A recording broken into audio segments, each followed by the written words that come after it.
É o Erev Shabbat, Parashiot Chukot Balak.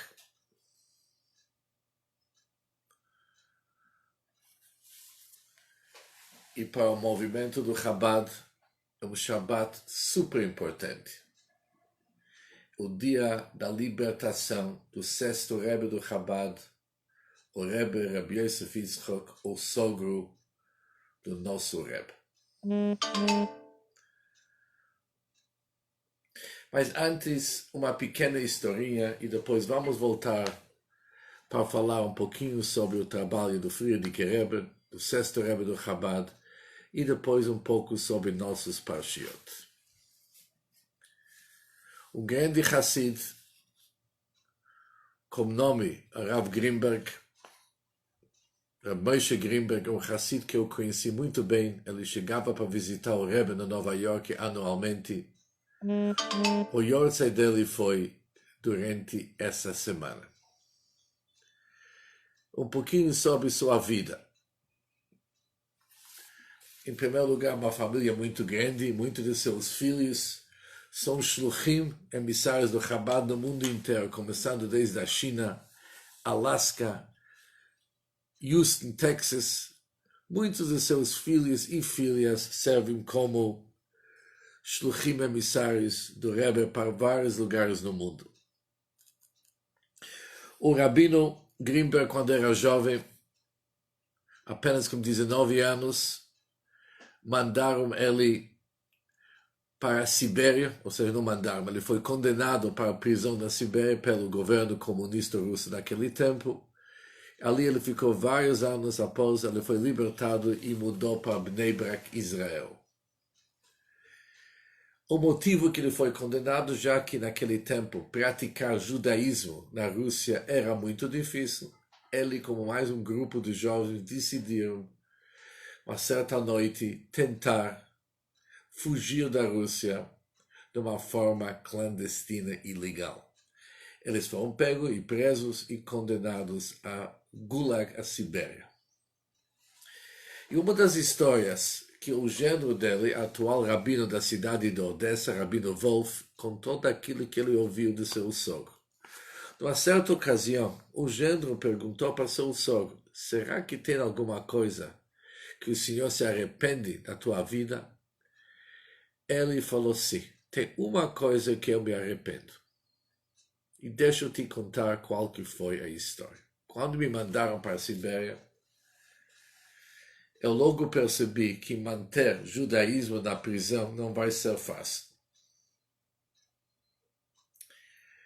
A comida na prisão era 400 gramas de pão, 2 cubos de açúcar e também um prato, tipo de uma sopa, e lá naquela sopa tinha ossos. Obviamente a sopa não era kasher, porque os ossos não eram de animais que poderia comer. Por isso ele logo decidiu que ele não vai comer comida que não é kasher, que o Yehudi não pode comer. Custa o que custa, ele vai manter a sua religião a qualquer preço. E assim ele se alimentava apenas com pão e açúcar e água.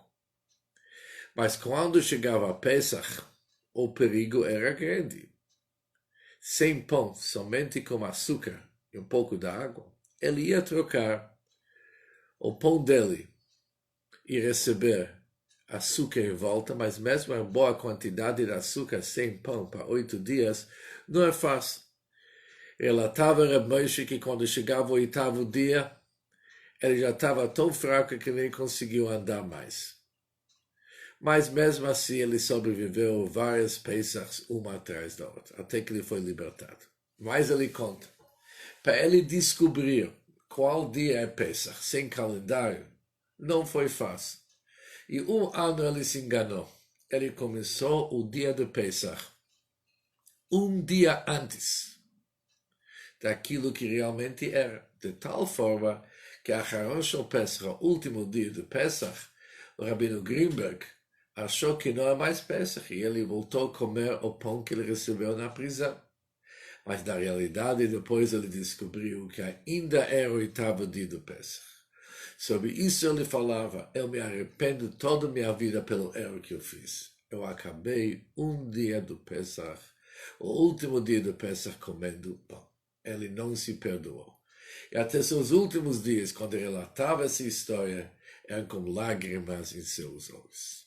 Assim era um Yehudi naquele tempo, alguém que eu conheci bem. E veio a grande pergunta: como que uma pessoa que se encontra na Sibéria, nas piores condições que tem, ou seja, a Sibéria e a prisão da Rússia não era nenhum hotel de 5 estrelas, com todo aquele sofrimento, com toda aquela tortura, e mesmo assim, se realmente correr um perigo de vida para não comer algo que não pode, para não comer algo que não é kasher, e no Pesach não comer pão e somente comer aquilo que pode. Da onde que uma pessoa pode adquirir uma força tão grande? Devemos saber que o Rabino Moshe Greenberg ele foi educado pelos emissários do Friedrich Rebbe, do 6º Rebbe do Chabad, cujo dia de libertação é justo no nosso Shabbat. Esses emissários do Rebbe eram pessoas que não apenas acreditaram naquilo que ele estava fazendo, mas eram dedicados até aquilo que na linguagem hassídica se chama Messirut Nefesh, autossacrifício. O 6º Rebbe do Chabad, ele assumiu a liderança no ano 1920.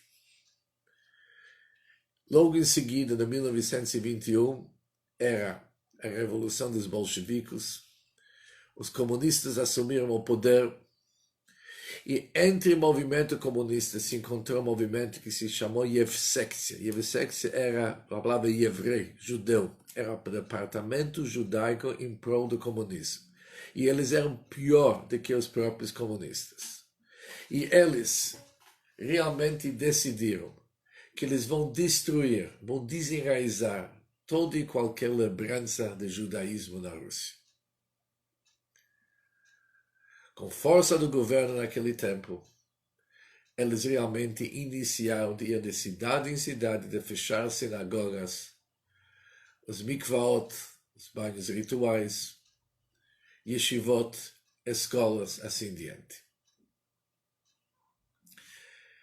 Naquele ano 1921, o 6º Rebbe do Chabad viajou para Moscou para uma reunião.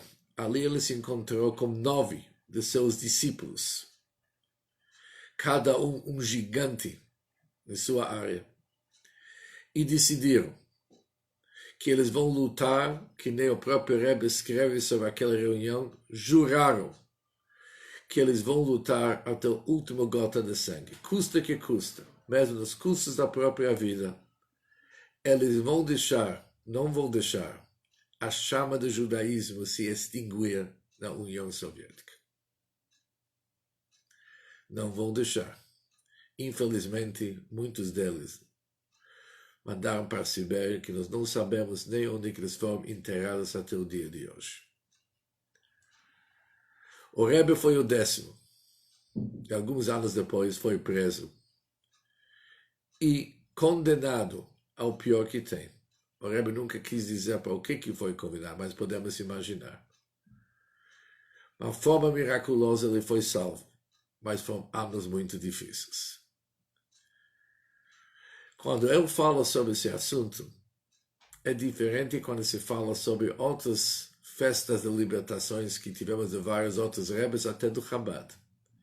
Porque meus mentores da Yeshiva foram todos aqueles que viveram naquela geração.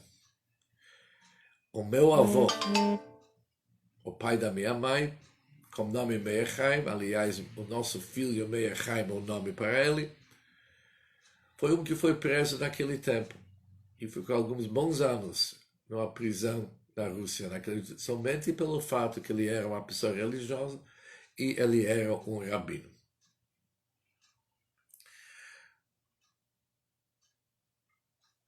Com essas histórias, ouvindo da minha mãe e de vários outros Hassidim, dos nossos mentores na Yeshiva, essa época que eu estou relatando, ela é muito, muito viva nas nossas mentes.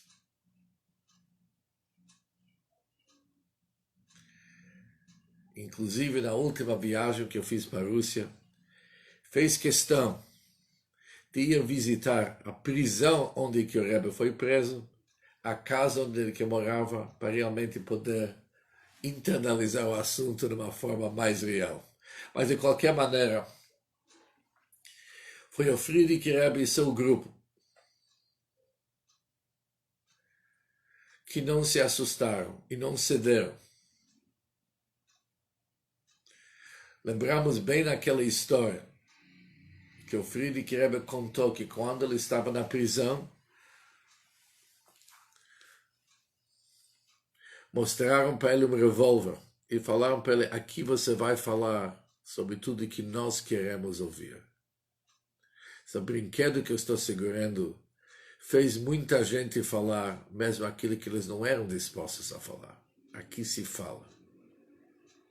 Quando perguntamos, as pessoas respondem justo aquilo que nós queremos ouvir. O Rebbe respondeu para eles o seguinte: esse brinquedo que vocês estão segurando assusta pessoas que têm mais do que um Deus e um mundo.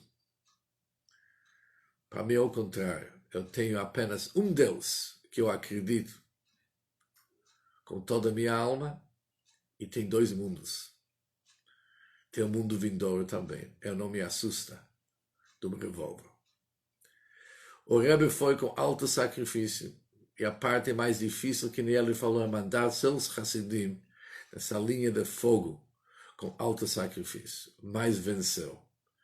O resultado podemos ver até os dias de hoje, que hoje temos todo aquele trabalho de novo começando na Rússia com toda a força, porque o trabalho nunca cessou, nunca parou. O Rebbe plantou sementes que funcionam até o dia de hoje. E o Rav Greenberg foi dessas pessoas educadas com essa fervor e força de alto sacrifício. Mas da onde que nós temos essa força? Quando olhamos a nossa parashá, percebemos o seguinte, que Bilam foi convocado para ele chegar a amaldiçoar os Bnei Israel. O Balak, o rei de Moab naquele tempo, viu que ele não está conseguindo vencer os Bnei Israel com os métodos convencionais. Por isso, ele convocou profeta que não era um judeu naquele tempo,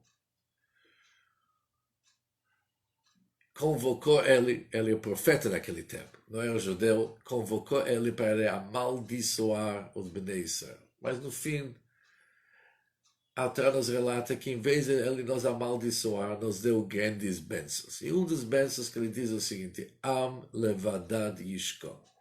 É um povo que vive em seclusão, vive sozinho.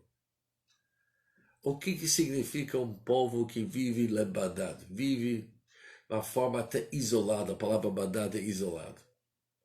O que significa? Jamais que nós somos pessoas antipáticas, que nós não conversamos com os outros. Mas sabemos manter a nossa identidade.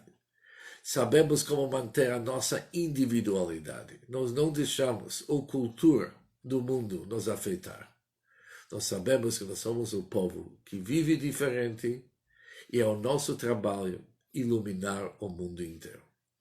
Isso é o que Bilam falou e como que isso é verdade para nós hoje. Mas mesmo isso, da onde que nós temos essa forma de não ser tão influenciado? O Bilam também falou mais uma frase. É que Merosh Tsurim Merenu. Eu vejo essas pessoas, eu vejo esse povo de Bnei Israel, e eu começo a pensar, diz o Bilam, da onde que vem sua força? Merosh Tsurim. eu olho para os patriarcas e matriarcas, que eles eram fortes que nem uma rocha, fortes que nem montanhas. E desde aquele tempo, temos pessoas que o DNA deles é diferente. Eles foram feitos de uma outra massa. Eles são pessoas, o vagoyim lo yitchashav, eles não perdem a identidade. Eles sabem se manter. Eles sabem continuar, apesar de todas as dificuldades, com a identidade judaica forte, sempre ligado com Hashem, sempre ligado com Torah Mitzvot, e sendo um ner lagoyim, uma iluminação para o mundo inteiro. Isso é o nosso segredo, mas podemos dizer o seguinte: quando se fala, olhamos para os patriarcas e matriarcas, não significa somente patriarcas e matriarcas Abraham Avinu, Abraham, Yitzhak e Yaakov, mas também nossos pais e avós, que fizeram tanto para manter a identidade judaica, que implantaram em nós o sentimento que é o mais forte, onde nós devemos, aliás, dedicar a nossa força e dedicação, é para se manter como Yehudim Besimcha, valorizando o nosso contato com Hashem, valorizando o contato que nós temos um com o outro, e Barreinu Avinu Kolano Keechad, através da harmonia da nossa identidade que nós temos em conjunto com o povo singular, vamos sair de todas as dificuldades que nós passamos e vamos chegar El Eretz Tová Urchavá, para a terra boa e feliz, com a vinda de Mashiach logo em breve em nossos dias. Shabbat Shalom para todos e também, antes desse dia, vamos desejar para todo mundo um Chag Sameach, um dia de Simcha mesmo. Shabbat Shalom.